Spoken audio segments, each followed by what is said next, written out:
नमस्कार दोस्तों, क्या आप भी हिंदी व्याकरण से परेशान हैं? तो छोड़िए ये टेंशन को। तो आज से मैं आपकी सारी परेशानी को दूर करने के लिए आया हूँ और मेरे चैनल को आप लोग सब्सक्राइब करें। मेरे चैनल का नाम है ज्ञान अमृत अमर वीडियो।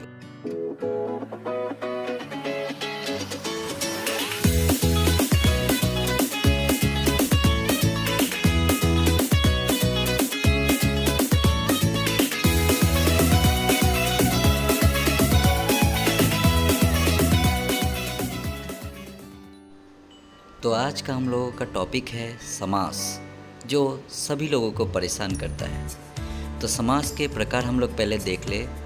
अवयवी भाव समास, तत्पुरुष समास, कर्मधारय समास, द्विगु समास, द्वंद्व समास और बहुव्रीहि समास।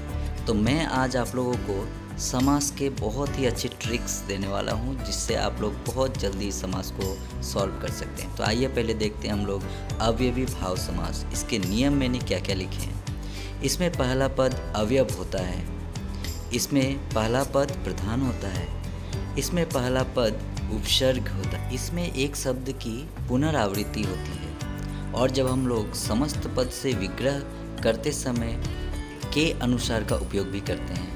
जैसे हम लोग पहला अगर देखें, आ जन्म, जन्म से लेकर, यानी यहाँ पे आ जो है वो हमारे अवयव हैं। प्रतिदिन यानी दिन दिन, यहाँ प्रति जो है ये एक उपसर्ग है। उसके बाद है घर घर, यानी प्रत्येक घर। यहाँ घर घर जो है ये पुनरावृत्ति हुई है, यानी घर के बाद वापस घर ही आई है। उसके बाद यथाशक्ति, यानी यहाँ पे यथा जो है एक हम लोग देखें तो ये उपसर्ग है।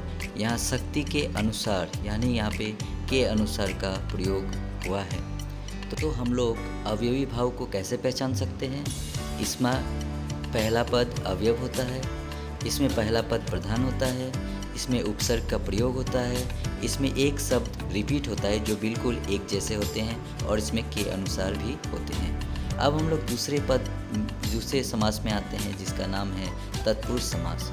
इसको पहचानने के कुछ नियम होते हैं। इसमें उत्तर पद प्रधान होता है तथा पूर्व पद गौण होता है। इसमें कारक चिन्हों का प्रयोग होता है, ये बहुत इम्पोर्टेंट है।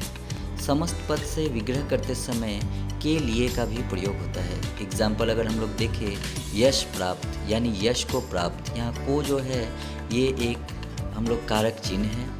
गुणहीन, यानी गुणों से हीन, यहाँ से जो है ये भी कारक चिन्ह है। रसोई घर, रसोई के लिए घर, यानी यहाँ पे हम लोग के लिए का प्रयोग देखे हैं। तो तत्पुरुष को पहचानने के लिए यही है कि इसमें कारक चिन्हों का प्रयोग होता है, और समस्त पद से विग्रह करते समय भी हम लोग कारक चिन्ह का प्रयोग करते हैं। उसके बाद आ जाते हैं हम लोग कर्मधारय समास। इसको पहचानने के क्या क्या नियम हैं। इसमें रंग, रूप, गुण दिखाई पड़ते हैं। इसमें शरीर से संबंधित भी नाम होते हैं। समस्त पद से विग्रह करते समय है जो और के समान का प्रयोग हम लोग करते हैं। इसमें पहला पद विशेषण या उपमान और दूसरा पद विशेष्य और उपमेय होता है। तो आइए इसमें एग्जाम्पल देखें। जैसे है नील गाय, नीली है जो गाय। इसमें दोनों ही उदाहरण हम लोग को मिलते हैं। जैसे नील यानी नीला रंग, इसमें रंग मिल गया, और है जो का प्रयोग हुआ है। महात्मा, महान है जो आत्मा, आत्मा अगर देखें तो ये शरीर से संबंधित होती है, और इसमें है जो का प्रयोग हुआ है। कमल नयन, कमल के समान नयन, यानी यहाँ पे के समान भी दिखाई दे रहा है, और नयन जो कि हमारा आँख है, ये भी शरीर से संबंधित जो है वो शब्द है। दोस्तों, मैंने यहाँ पे खुद से जो आप लोगों की सुविधा के अनुसार ये सब नियम को तैयार किया है। ये किताब में नहीं भी हो सकते हैं, मैंने खुद से ये नियम को जो है कुछ तैयार किया है आप लोगों के सुविधा के लिए। तो अगला जो देखते हैं ये है द्विगु समास। इसमें दो नियम मैंने लिखे हैं। इसमें समस्त पद के पूर्व पद में संख्यावाचक विशेषण होता है, और समस्त पद को विग्रह करते समय का समाहार का प्रयोग करते हैं। तो अगर जैसे उदाहरण देखें तो त्रिभुज, तीन भुजाओं का समाहार। 3 जो है वो संख्या है और यहाँ का समाहार का भी प्रयोग हम लोग देख सकते हैं। सत्सई यानी 700 का समाहार, यहाँ 7 जो है वो संख्या है और का समाहार भी देख सकते हैं। यानी द्विगु को पहचानने का नियम यही है कि इसमें का समाहार का प्रयोग होगा जब हम लोग समस्त पद से विग्रह करेंगे। और दूसरी चीज़ है कि इसमें कहीं ना कहीं हमें संख्या दिख ही जाएंगे। तो अगर आपको संख्या दिखता है और का समाहार दिखता है तो आप पकड़ लेना कि ये जो है ये द्विगु समास ही है। अब आगे जो दूसरा समास है वो है द्वंद्व समास। इसमें मैंने 2 नियम लिखे हैं। इसमें दोनों पद एक दूसरे का विलोम शब्द होता है यानी विपरीत शब्द होता है। इसमें समास विग्रह करते समय हम लोग बीच में और का प्रयोग करते हैं। अगर उदाहरण देखें तो पाप पुण्य यानी पाप जो है वो पुण्य का विपरीत शब्द है और इसको विग्रह करते समय हम लोग लिखेंगे पाप और पुण्य यानी बीच में और का प्रयोग किए। ऊंच और नीच यानी ऊंच का विपरीत शब्द नीच है और इसको विग्रह करते समय हम लोग ऊंच और नीच यानी और का प्रयोग करेंगे।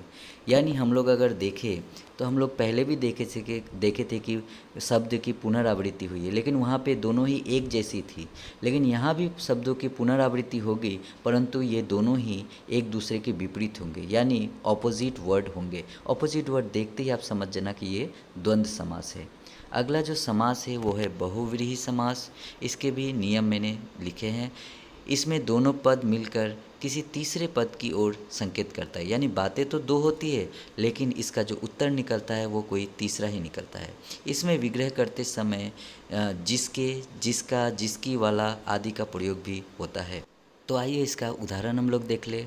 पीताम्बर पीले वस्त्रों वाला कृष्ण, यानी आपको जो है बहुव्रीहि पकड़ने के लिए आप देखेंगे कि लास्ट में जो है इसको कहीं न कहीं ब्रैकेट में इनका जो है पूरा तीसरा रूप दे दिया जाता है। जैसे पीले वस्त्र वाला यानी कृष्ण होता है। चतुर्भुज 4 है भुजाएं जिसकी, यहाँ पे वाला जिसकी ये सब से भी हम लोग विग्रह करते समय जो है इसको देख सकते हैं। तो 4 है भुजाएं जिसकी विष्णु यहाँ पे ब्रैकेट में दे दिया। तो हम लोग अगर देखें तो चतुर्भुज तो ये संख्या भी आ सकता है 4 वाला, परंतु हम लोग यहाँ पे क्या देखते हैं कि कहीं तीसरा रूप निकल के आ रहा है। आप लोग ये वाला जिसकी, जिसका ये सब देखेंगे अगर विग्रह में है और ब्रैकेट में कृष्ण विष्णु ये सब दे दिए गए हैं तो आप बहुव्रीहि समझ लेना। यानी इसमें बातें तो 2 होती है, जैसे 4 है भुजाएं जिसकी, लेकिन इसका आंसर क्या निकल के आ गया विष्णु।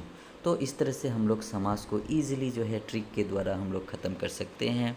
तो आशा करता हूँ कि आप लोगों को ये वीडियो से कुछ न कुछ हद तक समास का जो ये डर है ये थोड़ा कम हो गया होगा। और समास जो है क्लास 6 से लेके 10 तक आपको जो है हर क्लासेस में मिलता ही रहेगा। तो आज के लिए धन्यवाद। मैं अगला वीडियो फिर से कुछ न कुछ व्याकरण में लाऊंगा।